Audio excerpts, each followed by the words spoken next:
Hi, my dear and yes, I'm Taju Kulot. I didn't introduce myself. Hate did it. Now they ask, who is this Taju Kulot?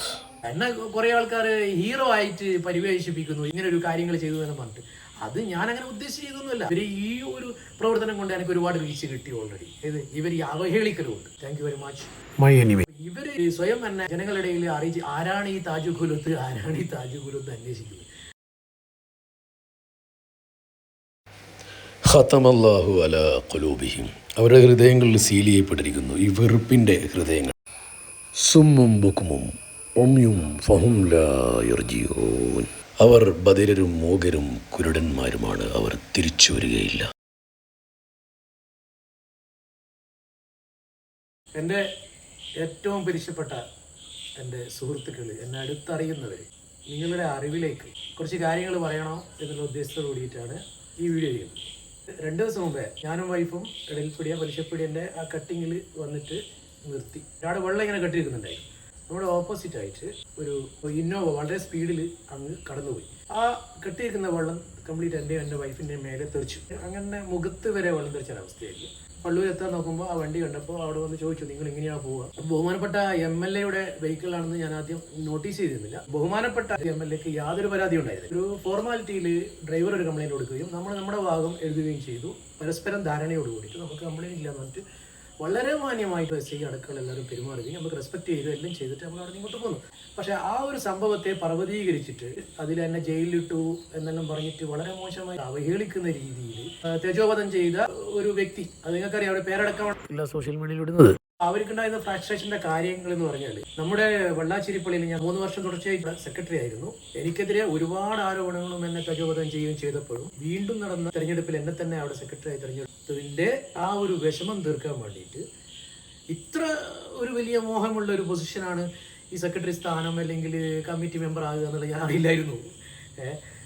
അങ്ങനെയുള്ളൊരു ആഗ്രഹം ഇവർക്ക് ഉണ്ടായിരുന്നെങ്കിൽ നമ്മളൊരിക്കലും നേരത്തെ ഇവർക്ക് അവസാനം കൊടുക്കുമായിരുന്നു. പക്ഷെ ഇത്ര മോഹിച്ചിട്ട് വരുന്നവരാണെങ്കിൽ, അപ്പോൾ അവര് പള്ളിയിലുള്ള ഉസ്താദുമാർ മഹലിലെ 500ഓളം വരുന്ന വീടുകളിലെ യുവാക്കളെയും മദ്രസയിലെ കുട്ടികളെയും തീവ്രവാദം പഠിപ്പിക്കുന്ന ഉസ്താദുമാര് എന്ന് പറഞ്ഞിട്ടും അവരിൽ ഈ ചിത്രവാസനകൾ വളർത്തുകയും അവരെ നേരെ വഴിക്ക് നടത്തുന്നവരും തെറ്റായ രീതിയിലേക്ക് നയിക്കുന്നു എന്നൊക്കെ പറഞ്ഞിട്ട് ഉസ്താദുമാരെ അങ്ങേയറ്റം അവഹേളിക്കുന്ന രീതിയിൽ സമൂഹത്തിനും സൊസൈറ്റിയിൽ നമ്മുടെ സമുദായത്തിന് തന്നെ അപകീർത്തിപ്പെടുന്ന രീതിയിലുള്ള ഒരു കംപ്ലൈൻറ്റ് കൊടുത്തപ്പോൾ ഉസ്താദ് പള്ളിയിൽ ഇരുന്നിട്ട് കരയുകയായിരുന്നു. പള്ളിയിൽ ജുമായൊക്കെ കൂടിയ 100 കണക്കിന് ആളുകൾ ഉസ്താദിന്റെ കരച്ചിൽ കേട്ട് കരയുക ചെയ്തു. ഉസ്താദിനെ സ്റ്റേഷനിലേക്ക് കൊണ്ടുപോകണം എന്ന് പറഞ്ഞപ്പോൾ വളരെ വിഷമായിരുന്നു അവർക്ക്.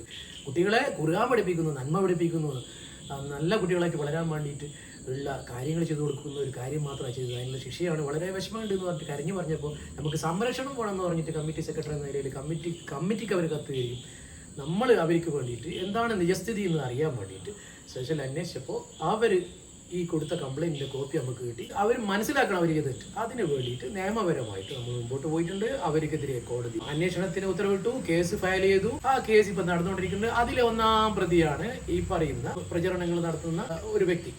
പോലീസ് സ്റ്റേഷനിൽ വെച്ചിട്ട് SIയുടെ മുമ്പിൽ വരെ ഇവർ ഭീഷണി സ്വരത്തിൽ സംസാരിച്ച ഉസ്താദുമാരെ പോക്സോ കേസിൽ കൊടുക്കും, നമ്മൾ നിങ്ങളെ കാണിച്ചു തരാമെന്നൊക്കെ പറഞ്ഞ് ഭീഷണിപ്പെടുത്തുകയും ചെയ്തു സ്റ്റേഷനിൽ SIയുടെ മുമ്പിൽ വെച്ചിട്ട്. അപ്പോൾ അത്രക്കും സമൂഹത്തെ ദ്രോഹിച്ച ഒരു വിഭാഗം. പക്ഷെ അവർക്കൊക്കെ ഒരു എന്താണ് ഇങ്ങനെ ഒരു പള്ളിയിൽ ഒരു മെമ്പറാകുക, സെക്രട്ടറി ആകുക, പ്രസിഡന്റ് ആകുക, അല്ലെങ്കിൽ ഇല്ലാത്ത വകുപ്പുകൾ ഉണ്ടാക്കിയിട്ട് രക്ഷാധികാരി ആകുക എന്നെല്ലാം പറഞ്ഞിട്ട് എന്തൊരു വല്ലാത്തൊരു മോഹം. നമ്മളിപ്പോൾ പറയുന്നില്ലേ MLA അല്ലെങ്കിൽ മന്ത്രി എന്നെല്ലാം പറയുമ്പോൾ എന്താ നമുക്ക് ഓരോ സമൂഹത്തിൽ ഈ പള്ളി കമ്മിറ്റിയിൽ ഇത്ര ക്രൂരമായ മനസ്സുള്ള ആളുകൾ എന്തിനാണ് ഇങ്ങനെ ഈ പള്ളി കമ്മിറ്റിയിലേക്ക് ഓടി വരുന്നത്? അതിന് പുറത്ത് വന്നിട്ട് ഇവർക്ക് എന്താണ് ഇവരുടെ ജീവിതത്തിൽ വളരെ വൃത്തികെട്ട കഥകൾ.